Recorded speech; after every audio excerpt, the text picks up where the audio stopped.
Welcome everybody to another episode of Mixed Martial Arts. My name is Austin Shaper. This is an informal show where we cover the topics of UAP, UFC, and World War III. Today is going to be a UAP episode.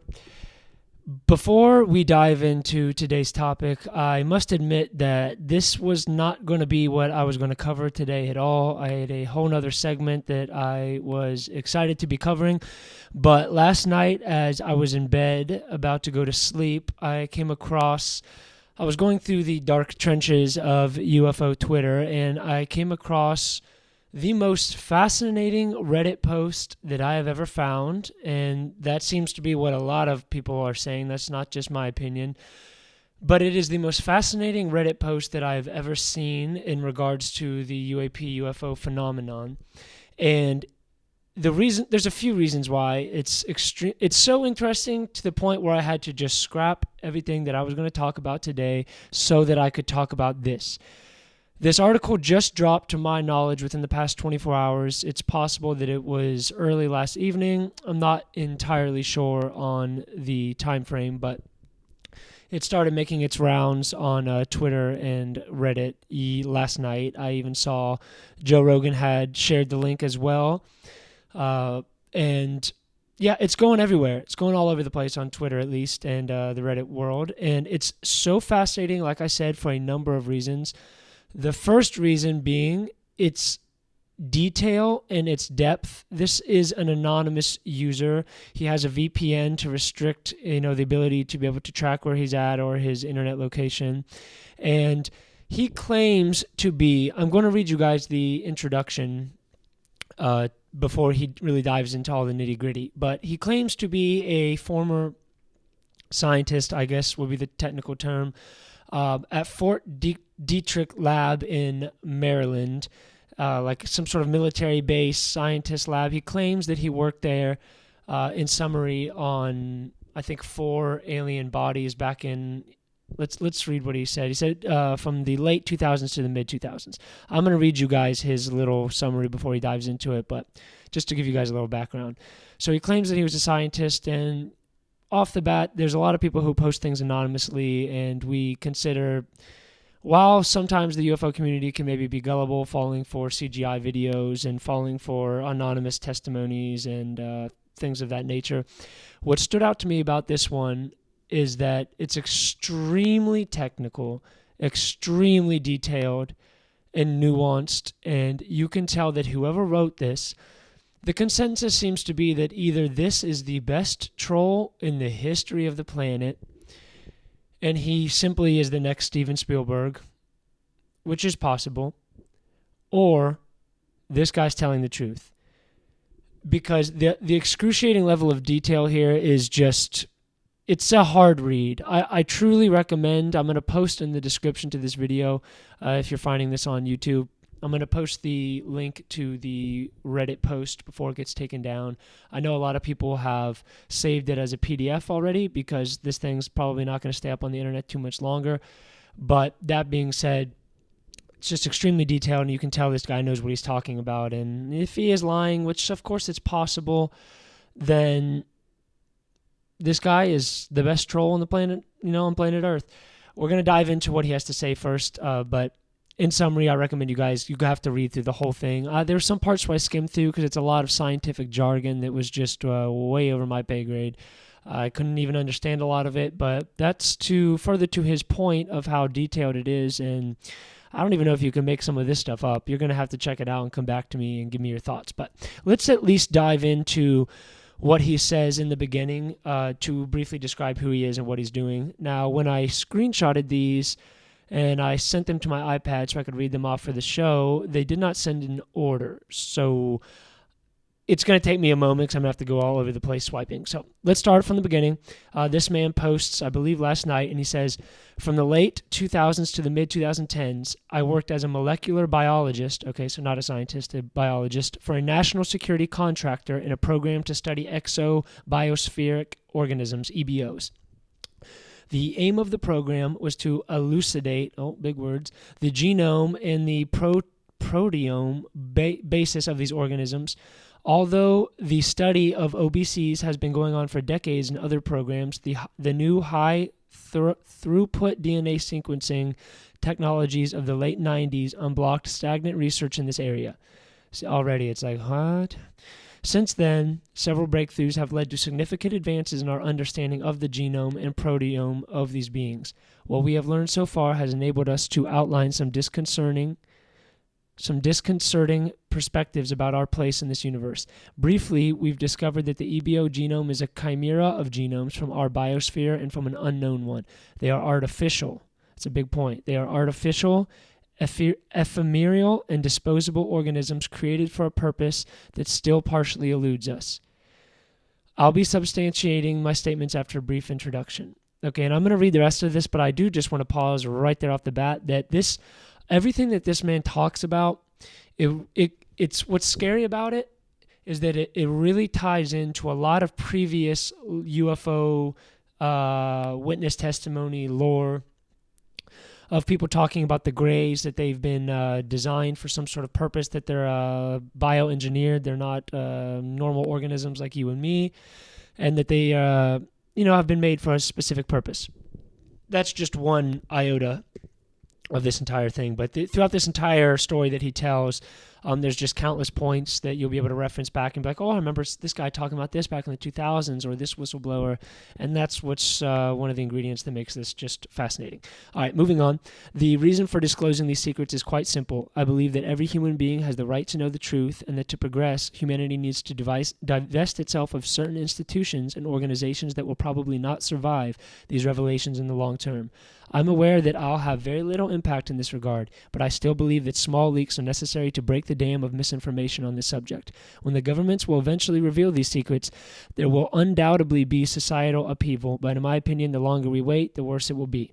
I choose to divulge what I know anonymously out of selfishness for the well-being of my family and myself. I'm aware that this diminishes the reach and credibility of my message, but it's the furthest I'm willing to go. So clearly this man doesn't want to go to Arrow or Congress or David Grush or any of these number of people. There's good reason not to go to Arrow. We talked about this last week's episode, but I digress. I will be purposely vague. He says, I chose this form because it offers a good compromise between anonymity, I can never say this word, he wants to be anonymous, and popularity. In order to protect my anonymity, I will be purposely vague or even contradictory about any information that could identify me, including date, education, role, etc. I'll even introduce red herrings in this respect. I want to make it clear that just a second, I got to scroll through this. Okay, where's he at? He says, I want to make it clear that any information related to the subject of the research will not be treated in this way. So he's saying he's going to cover up some points about the time he was there, his specific job role, but that any information pertaining to what his topic is, he's going to be honest about. Makes sense to me. That checks out. Before going any further, please excuse me if you find it difficult to understand what I am explaining. That was me. I had to read it like a dozen times. Still didn't really understand it. Some parts of my text are very technical. It's difficult to find the right balance between vulgarization and scientific explanation. I'll continue by talking about myself. What's the point of talking about me knowing that the information will necessarily be misleading? I simply want to introduce a perspective on the type of people who work there, normal scientists. I have a PhD in molecular biology. I didn't actively seek to be a part of this program. Rather, it was a stroke of luck that introduced me to one of the senior scientists. I met this person at a conference where I was presenting a poster on my PhD research. When I think back, I don't believe he was impressed by what I was presenting, because it was quite frankly a project that wasn't going anywhere. I think it was rather the most important aspect of a professional life, the attitude and the ease with which you make connections. Shortly afterwards, I graduated and received a call from this person offering me position. At the time, everything pointed to me working in a regular laboratory. I did a series of 3 increasingly suspicious interviews, each in a different location, where my scientific background and knowledge became less and less relevant. The first was with 2 senior scientists, the second and third with people I've never seen again and who were obviously not interested in science. Sometime after the interview, I was asked to go to a 4th location, where what seemed like a corporate lawyer presented me with an NDA. He made sure not only to explain every detail, but also that I understood the consequence of not respecting it.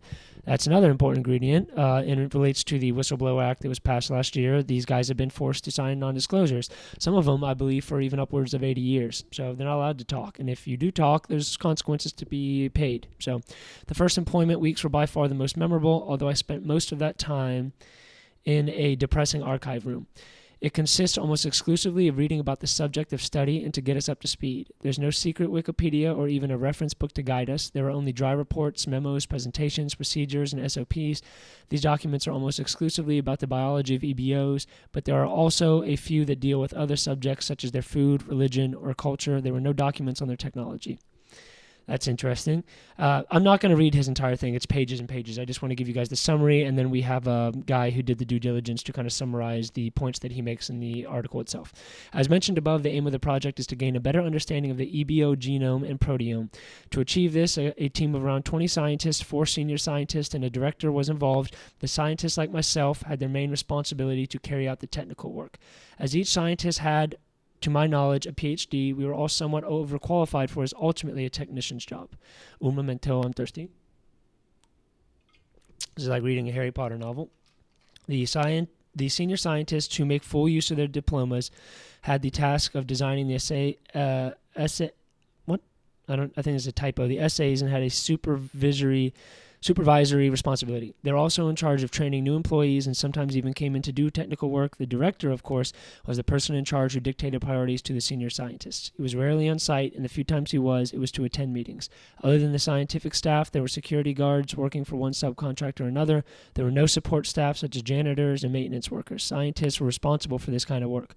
In addition, logistical constraints ensure that every scientist is capable of carrying out any technical activity. Makes sense. You want to keep a small operation. You're probably not going to have a lot of janitors going around taking out the trash and all these menial tasks that could be done by the scientists.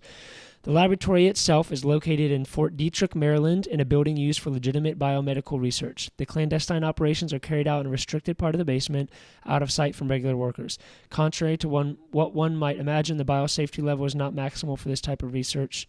Indeed, the lab containing EBO samples, cultures, BS3L area of the facility includes a freezer room and a cell culture lab and is only accessible through an antechamber. Yada, yada, yada, yada, yada.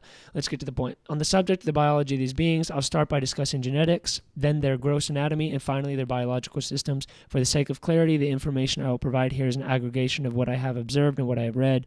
I will make many comparisons with human anatomy because it is the most logical reference.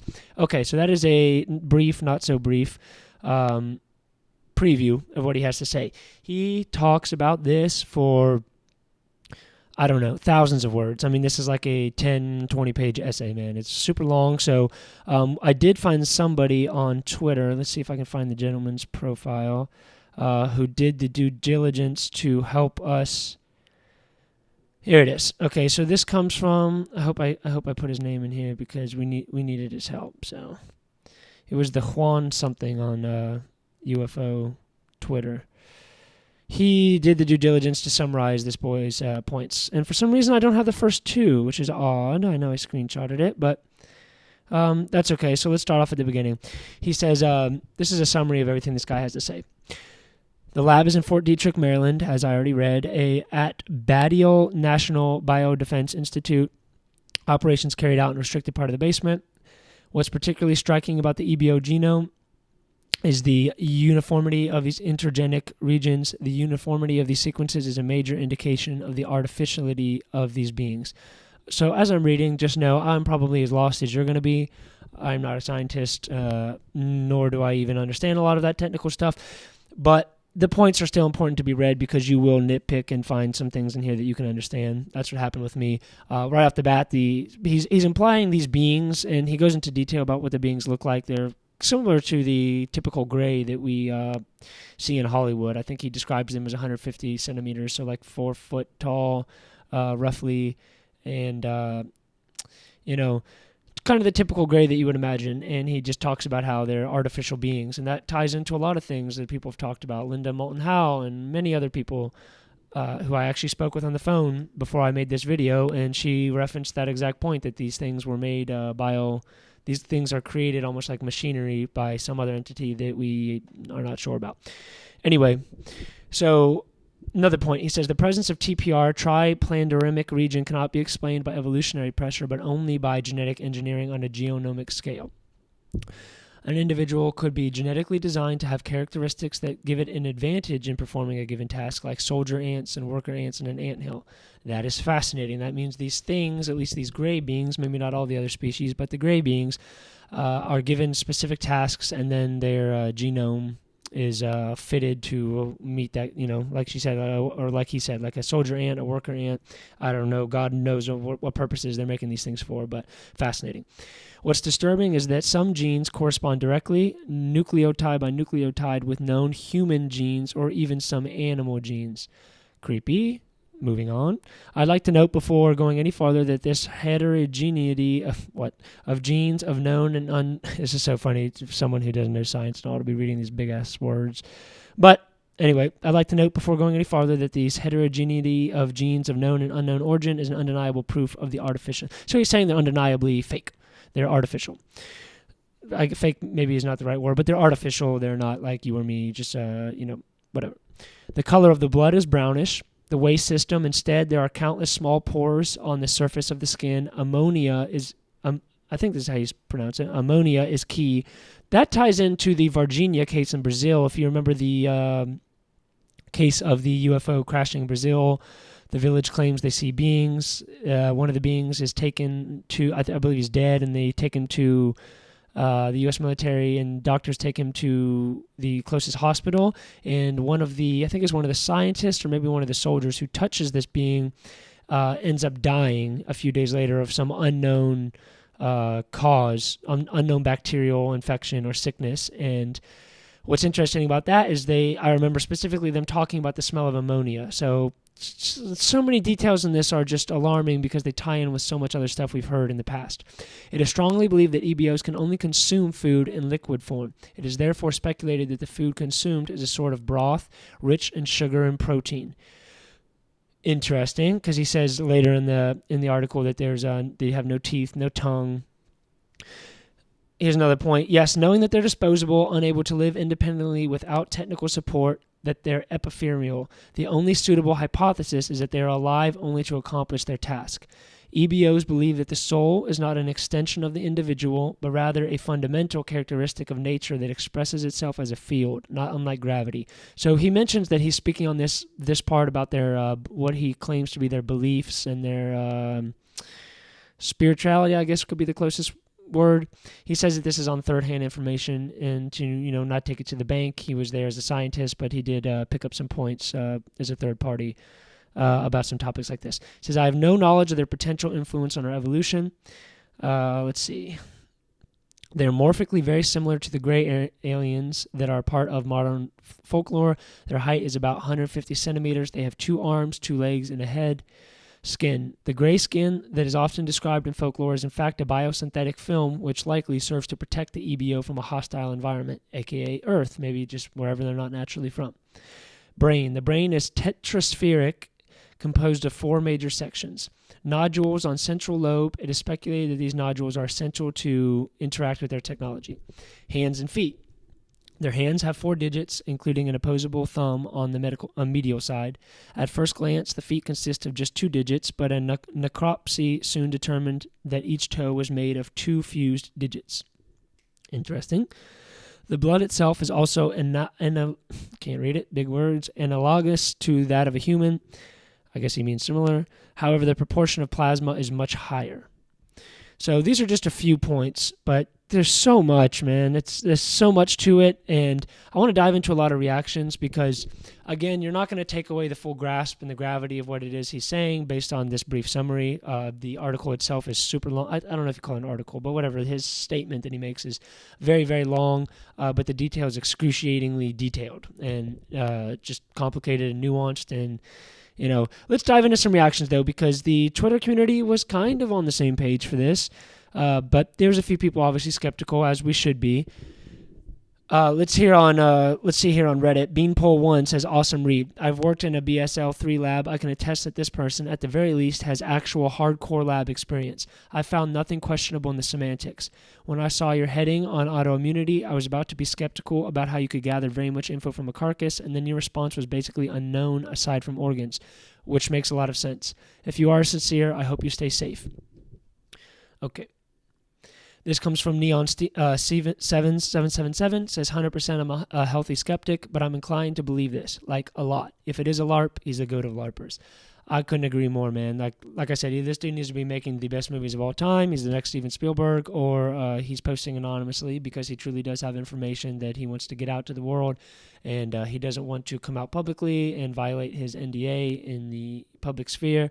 So I agree. I was skeptical at first when I read it. We should all be skeptical, especially when somebody's posting anonymously. But at the same time, let's play contrarian here, devil's advocate. If you have something, if you were a part of a project as secret as this, as important as this, you might have to post anonymously. If you're scared that this could, you suffer reprisal, either in your career, financial life, or God forbid, even your life or your family's life, danger coming your way, harm being done to you, you have no choice but to come anonymously. So it's not, you can't throw the baby out with the bathwater. Just because somebody posts anonymously does not mean that you can't take their point.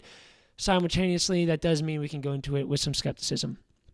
But if the dude's lying, he's the best liar of all time, and I'll join his cult any day. One thing, this comes from Angry Super Aardvark on Reddit, says, one thing I find in genuine stories are pieces that make the puzzle make more sense. And he talks about the nodules on the brain that are used to connect with the technology, and that just clicked with me. If this is true, then suddenly the accounts of the people who say the aliens are telepathic suddenly make more sense. They are not doing magic. They are modified to be able to interface with each other, and maybe that goes to humans too. But since we don't have the receiving end of the technology, it doesn't work too well, just like witnesses say. I mean, who knows? All I know is that it's how my head what? All I know is by the aliens are telepathic. Yeah, we've all heard that. That's how they operate their, their craft, et cetera, et cetera. We've heard people interacting with them. We've heard in mass witness testimonies, like the children from the, it's blanking, I can't remember where it is. You guys know what I'm talking about, the one with 100 kids who saw the craft land and the being get out of it. I believe it was in it was either South America or New Zealand or South Africa, I think. I don't fucking know. But it's happened a few times. But this was in the 90s, and they sat down and interviewed all the kids afterwards, and many of the children spoke that it felt like the being was putting a message inside their head and telling them thoughts they had not experienced before. So that kind of ties in with that whole thing. That's the point this man's making. Aishan863 says, if you are LARPing, hats off to you. I would read your book. Yeah, I would read that book too any day of the week. Says, absolutely, this dude could potentially be the next Michael Crichton if this is a LARP.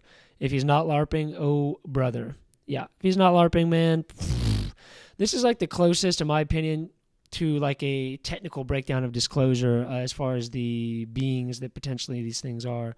It's the closest breakdown we've ever got on a technical basis. Not just like a vague, I saw a gray alien in my bushes, or it took me up into its spaceship and probed my butt. This is like insanely detailed. So take that with what you will, but it's extremely technical. Throwaway 8888 on Reddit says, archive this before the government deletes it. I agree. Already saw a couple people do that, turn it into a PDF. And if it does happen, I'll make sure to post a link to that in the description, because this guy's already suffering some sort of reprisal in the terms of his Reddit account. Although he did set it up with a VPN so that he couldn't be tracked, they've suspended him multiple times, and they've shadow banned his post multiple times, which is odd because it was a lie. I mean, people LARP all the time. They make shit up on Reddit. So if it's some fake bullshit story he made, why on earth would you need to take it down? He's not threatening anybody. He's not saying anything vulgar or dangerous or inciting violence or nothing that could violate Reddit's terms. So why on earth are they taking his post down? Makes you think, don't it? Punjabi Batman says, I feel this may not be a LARP nor an AI. And I should mention, some people thought, maybe this reeks of an AI. Maybe the way this is reading is indicative of an AI making it. I totally disagree, just because, like, what on earth could you prompt an AI to? How could you prompt it to write something this long and detailed? I know people could say, it's an AI. That's exactly what it's designed to do. True, but come back to me after you've read the damn thing, because my summary, it doesn't really do justification to the post itself. I mean, it's so much. He talks about their organs, he talks about their eyes, their face, their brain, their body, what they likely eat, all these different aspects of these beings that I don't even think an AI would be creative enough to make up. I truly believe that, at least not that a civilian could have access to. So this man says, I feel this may not be a LARP or an AI. I have a biology background and I work in a lab. Not going to say more, but I also have an avid interest in genetics and have read countless works in evolutionary biology from Dawkins to Darwin to Good. I have worked on expression and extraction of proteins of interest from microorganisms like E. coli. The whole upstream, downstream process microbiologist would understand. I do not understand. Anyways, the terminology and precision in this post not only indicate the expertise of the author, but also lend authenticity. Could not agree more. Copy and save this text of this post. I bet it will be taken down. Let's see if it is taken down. It's already been banned multiple times, and his profile has been shadow banned. And even, I wasn't sure if it was Reddit or just the head of the community on the Reddit, like the sub-community where it was posted, but he said some really weird stuff is going on with this dude's profile. Not insinuating that the dude is fake, but that he really is truly trying to cover up his identity, and I believe that he had his profile deleted after he answered some questions as people would comment. They asked him very specific questions. He got back to them quickly, and then his profile wiped. Razmataz Fancy 3784 says, it's obvious you are a very intelligent person, and thank you for putting this together in a way that is understandable. I believe every word. I think I do too, man. Also, I'm gullible, but also, I think this is true. Emotional Money 3366 says, we deserve to know where we come from. That's the question we've been asking since we could think of it. We're about to have an extreme paradigm shift in our society that will rival the geocentric model. It does feel that way, doesn't it? It feels that some sort of paradigm shift is coming. I think there's like a, what would you call it, like a global consciousness about that right now. And I don't know what direction is this simply due to going to war potentially? Is it the economy? Is it just the shift in politics and social media making us think that? Is it this weird turn of events, how all of a sudden disclosure seems to be on everybody's mind, where it was kind of brushed under the rug for so many years? It's turning mainstream right now. There's a paradigm shift coming. What that paradigm shift is, we're just going to have to sit down, buckle up, and just wait. But it's coming, and it wouldn't surprise me if it's here in the next 6 months to a year. It really wouldn't. There's obviously the rate of events right now is just rapid, and the amount of people coming forward right now, it's overwhelming. Like I said, this isn't even what I wanted to talk about in today's episode. There's so many other topics that are honestly have more credibility in this one because they're not due to anonymous posters. They're credentialed journalists and government workers that have been coming out. There's just so much to this topic right now, but I had to dive into this one because it's just the most insane when you read it. It's like nothing you've ever read before. I can promise you that. All right, moving on. We'll go through a couple more. Peter Mobeater says, this is absolutely fascinating. I'm sending this link to my dad. So, OP, you seem to say that these grays were genetically designed using animal genes from Earth as well as unknown genes. Does that mean grays were created specifically for interacting with humankind? Are grays the middlemen between humanity and an unknown group? His since-deleted profile says deleted now, but his comment still remains. It says the hypothesis is that they were created to perform their tasks and be able to survive with only local resources. They must therefore be able to metabolize local organic resources. That creeps me out a lot because that ties into possibly cattle mutilations and possibly abductions. How many people go missing in the United States on a yearly basis? I want to say it's close to 100,000. That could be off. Don't quote me on that, but I know it's a lot. It's thousands and thousands of people, and they're never recovered. They're never found again. And let's not forget that David Grush mentioned that the American government has some sort of tacit agreement, at least with one of these species. That's what he claims. He said, I don't know. He even admitted he doesn't know what the agreement necessarily entails, or at least he's not able to release that information. But he did say that's the truth. And I think one of the biggest barriers, excluding the fact that, they've killed people for this, hidden this and lied to the public for so long, that would be a huge barrier to them disclosing. And obviously the free energy concept that Greer talks about, if that is to be believed, that the technology would change our society, there'd be no need for, automobiles and gasoline and oil and normal electricity, all this stuff. That is also a potential barrier to the governments of the world disclosing that, and that could be why they're all in cahoots with keeping it quiet, because they have no way to make money if this turns into some sort of free energy. But another point about why they might not want to disclose this is that maybe they have a deal. This sounds crazy, but people like Linda Howe have talked about this and others. Maybe there's some sort of deal that they're allowed to experiment on us. They're allowed to abduct us. They're allowed to do what they want with us, maybe to a certain level, a certain number of people or a certain amount of times or a certain amount of secrecy. They're allowed to do this, and we will not intervene. We will do nothing. And in return, they keep their presence unknown to the mainstream. They don't pop down on the White House lawn. They don't make themselves known to the masses. It seems possible. And here's something you got to think. It's clear that whatever these entities are, they're playing ball. They're playing ball in a weird way. They're not showing themselves at mass. And, obviously there's thousands and thousands, maybe hundreds of thousands of people who've seen these, but they're not popping down on the White House lawn, which they obviously know we have governments. They're not dummies. Clearly, if they can travel this far and possess this kind of technology, they're not dummies. So they could figure out who's in charge if they so wanted, and they could pop down and show themselves and be our overlords in a month. But they haven't done that, which means for whatever reason they are okay with them. They are okay with hiding right now, and that to me says you're probably up to something not good, right? You're probably up to something that if we found out, we wouldn't be too thrilled about it, or perhaps we just couldn't comprehend it. But there's some reason why they've agreed to keep this. It's like they're in cahoots with the governments almost.